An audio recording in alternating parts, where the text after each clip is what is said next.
It was 2009. I just arrived at St Andrews College. I'd come from a school, Riccarton High School, that didn't have a touch team. So coming into Stack was a big part of that. There was a touch coach here by the name of Phil Adams, who'd represented Canterbury and knows a lot about the game, who basically asked me to trial for the team. And I think touch was something that really had to make me think about tactics, vision, instincts, and ball playing ability, which was what I learned here at Stack. Mwanga lobs the ball. It's a Harbour Bridge pass. I was just shocked, really.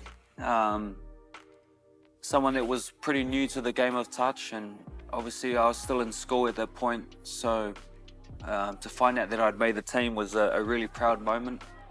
But as I've found out, there's no better honour in sport or whatever it is to represent your country, and to have that opportunity and to do it at a young age in somewhere like Mudgee, Australia, was pretty humbling.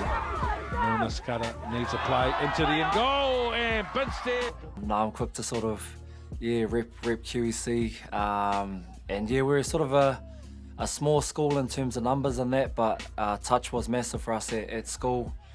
Through my time there, we were lucky enough to win a couple of national titles in the mix. A lot of both our boys and girls that jammed went on to play reps for Manawatu and then higher up for national honours. So I'd like to say we're a bit of a breeding ground for touchies around the Manawatu scene, and quite hard case watching some of those old school clips. Man, was just skin and bones in those days, but had to put on a bit of beef when I switched over to playing a bit of league and union later on.